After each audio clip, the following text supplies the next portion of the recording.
Hello everyone, welcome to my channel. तो आज मैं स्टार्ट करने जा रही हूँ एक नया चैप्टर जो कि है रिक्रूटमेंट एंड सिलेक्शन। आज की वीडियो में आप लोग पढ़ने वाले हैं रिक्रूटमेंट का मीनिंग और सोर्सेज कौन कौन से हैं रिक्रूटमेंट के, एडवांटेजेस एंड डिसएडवांटेजेस क्या हैं उन सोर्सेज के। ठीक है, तो चलिए शुरू करते हैं। सबसे पहले है रिक्रूटमेंट का मीनिंग। तो रिक्रूटमेंट को हिंदी में बोलते हैं भर्ती। इसका मतलब होता है एम्प्लॉयज़ को अट्रैक्ट करना, जो प्रोस्पेक्टिव एम्प्लॉयज़ हैं उनको स्टिमुलेट करना कि वो अप्लाई करे जॉब के लिए ऑर्गेनाइजेशन में।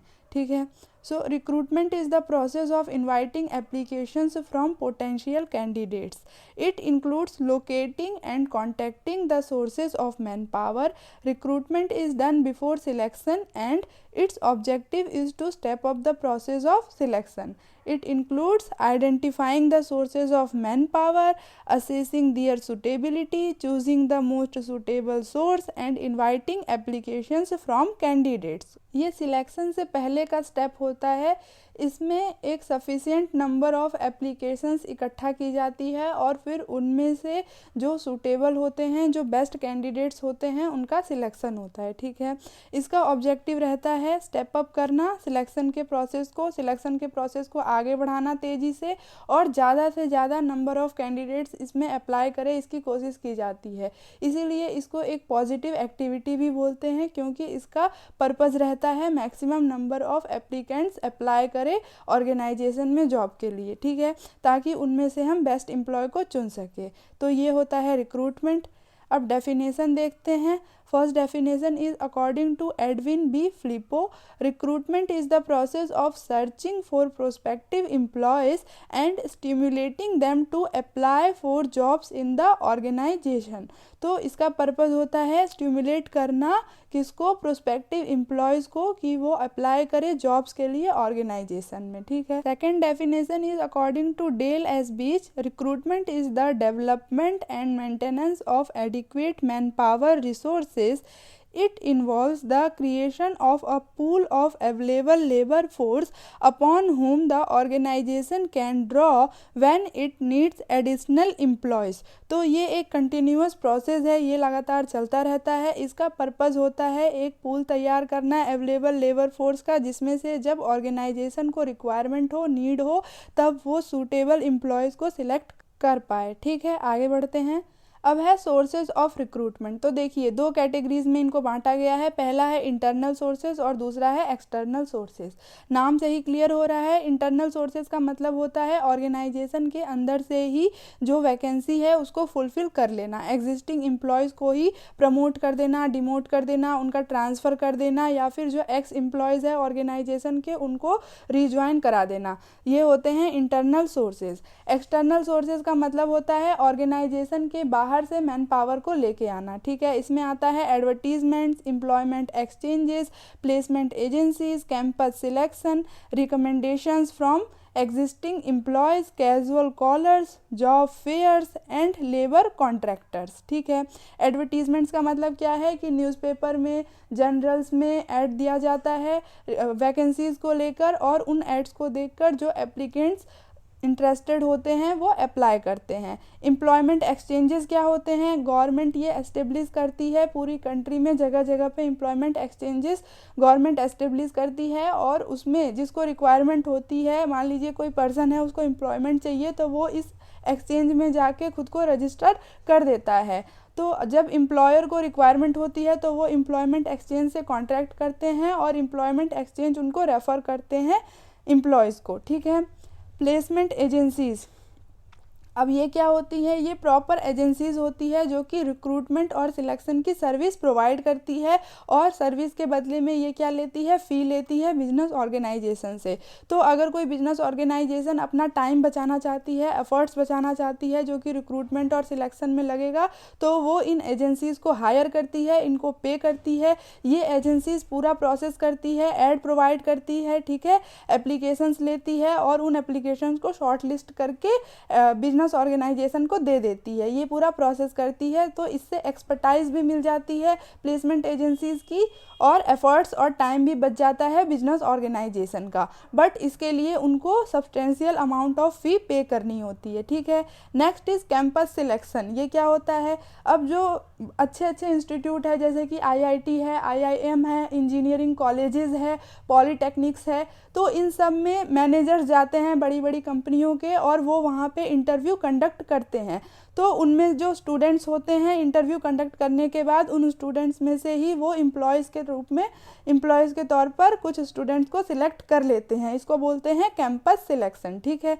Next is recommendations. इसका मतलब हुआ कि रिकमेंड करते हैं, जो करंट एम्प्लॉयज़ है वो किन को रिकमेंड करेंगे, अपने फ्रेंड्स को या रिलेटिव्स को रिकमेंड करते हैं किसी पोजीशन के लिए उस ऑर्गेनाइजेशन में, ठीक है। अगला है कैजुअल कॉलर। सिंपल है, नाम से ही समझ में आ रहा है कि कैजुअली कॉल कर दिया, या फिर ऑर्गेनाइजेशन में खुद ही पर्सनली वो आ जाते हैं और अपना रिज्यूम सबमिट कर देते हैं कि अगर फ्यूचर में कोई रिक्वायरमेंट हो तो उन्हें एम्प्लॉयमेंट दी जाए, ठीक है।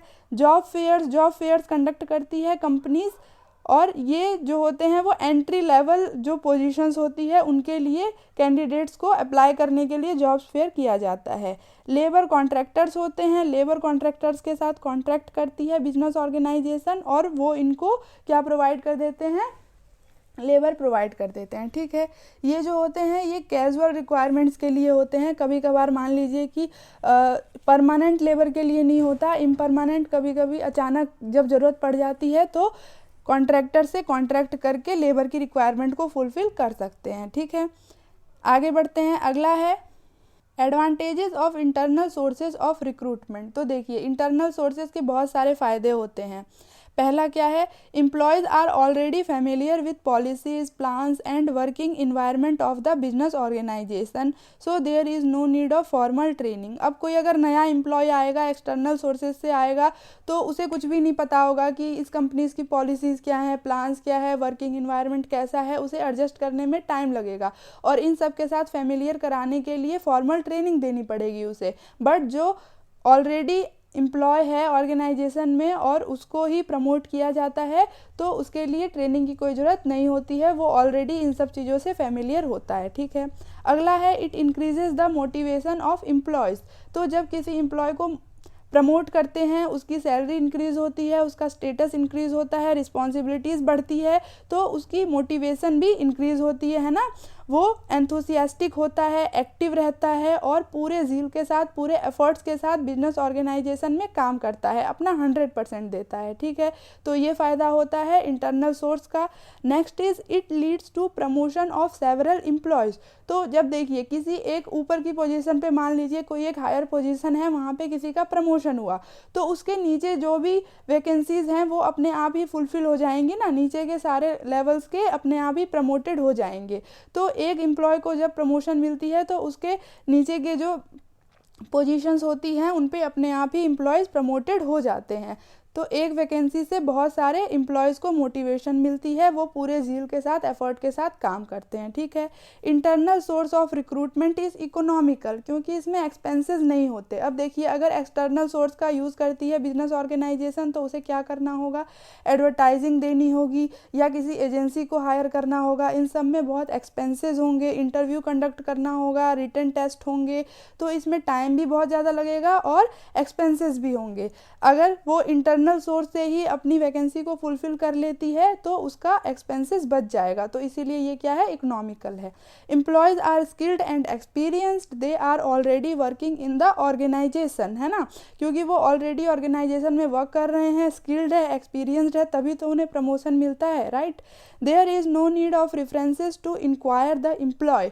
अब अगर कोई एक्सटर्नल एम्प्लॉय आता है तो क्या होगा, उससे रेफरेंसेस की ज़रूरत होती है कि उसका मोरल कैरेक्टर कैसा है, उसकी एलिजिबिलिटी है या नहीं है, एबिलिटी है या नहीं है, इन सब को चेक करने के लिए 3 या 5 रेफरेंसेस लिए जाते हैं, है ना, उसके बाद ही उसको जॉब मिलती है। लेकिन जो एम्प्लॉय ऑलरेडी बिजनेस ऑर्गेनाइजेशन में काम कर रहा है उसके लिए रेफरेंसेस की कोई रिक्वायरमेंट नहीं है, तो ये भी फ़ायदा होता है, ठीक है। आई होप कि क्लियर हुआ होगा। आगे बढ़ते हैं। अब देखिए डिसएडवांटेजेस क्या हैं इंटरनल सोर्सेज ऑफ रिक्रूटमेंट के। तो पहला डिसएडवांटेज ये है कि इससे पूरी रिक्वायरमेंट फुलफिल नहीं हो सकती है ना। जो 100% मैन पावर की रिक्वायरमेंट है वो हम इंटरनल सोर्स से पूरा नहीं कर सकते, एक्सटर्नल सोर्स का यूज़ करना ही पड़ता है। Second is it sometimes lead to promotion of inefficient employees, क्योंकि वो अपने इन्फ्लुएंस का यूज़ करते हैं, पावर का यूज़ करते हैं। तो अगर उनके पास मेरिट नहीं है फिर भी वो सिर्फ इसलिए प्रमोट हो जाते हैं कि वो उस ऑर्गेनाइजेशन में बहुत लंबे टाइम से काम कर रहे हैं, ठीक है। Third is it may result in loss of fresh talent, है ना। तो अगर ऑलरेडी एग्जिस्टिंग एम्प्लॉयज़ का ही प्रमोशन होता रहेगा तो फ्रेश टैलेंट लूज कर सकती है business organisation. Fourth is there is lesser choices in comparison of external sources, कि यहाँ पे नंबर ऑफ एम्प्लॉयज़ कम होते हैं और उन्हीं में से सिलेक्ट करना होता है। अगर एक्सटर्नल सोर्सेज से एम्प्लॉयमेंट होती है तो क्या होता है, बहुत सारे एप्लीकेशंस होते हैं, लार्ज नंबर ऑफ चॉइसेस होता है मैनेजमेंट के सामने और उसमें से वो प्लस माइनस सब कुछ देख के जो सूटेबल कैंडिडेट्स है उसे सिलेक्ट कर सकते हैं। बट यहाँ पे चॉइसेस नहीं होती मैनेजमेंट के सामने, ठीक है। अब देखिए एडवांटेजेस और डिसएडवांटेजेस क्या क्या है एक्सटर्नल सोर्सेज के। पहला एडवांटेज है wider choice, large number of applications are there and management can select the best candidate. दूसरा है फ्रेश आउटलुक होता है, जब कोई एम्प्लॉय बाहर से आता है पहली बार ऑर्गेनाइजेशन में तो उसके पहले से कंसेप्ट्स नहीं होते हैं ना, वो फ्रेश आउटलुक के साथ आता है और बिजनेस ऑर्गेनाइजेशन में काम करता है। डिसएडवांटेजेस क्या क्या है कि डीमोटिवेट्स ओल्ड एम्प्लॉयज़, जब एक्सटर्नल सोर्सेज से रिक्रूटमेंट होती है तो क्या होता है जो एग्जिस्टिंग एम्प्लॉयज़ है वो डीमोटिवेट हो जाते हैं। नए एम्प्लॉय को ट्रेनिंग की ज़रूरत होती है, उसे बिजनेस ऑर्गेनाइजेशन की plans, policies, working environment in सबको समझने में टाइम लगता है और ये एक टाइम कंज्यूमिंग प्रोसेस है, ठीक है।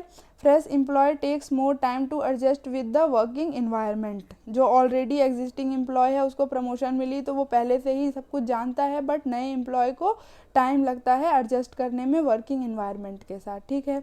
तो यहाँ पे आपका रिक्रूटमेंट का टॉपिक ख़त्म होता है। आई होप कि समझ में आया होगा। फिर भी अगर कोई डाउट है या आपकी तरफ से कोई सजेशन है तो आप मुझे कमेंट सेक्शन में बता सकते हैं। अगली क्लास में मैं सिलेक्शन का टॉपिक स्टार्ट करूँगी, ठीक है। अगर आपको वीडियो इन्फॉर्मेटिव लगी हो तो प्लीज़ लाइक, शेयर और सब्सक्राइब कर दीजिएगा। इन वीडियोस को अपने दोस्तों के साथ ज़रूर शेयर करिए ताकि उनकी भी हेल्प हो पाए और आप भी अच्छे से एग्ज़ाम के लिए प्रिपेयर कर सकते हैं इन वीडियोज़ की हेल्प से, ठीक है। So thank you for watching the video. See you in the next class.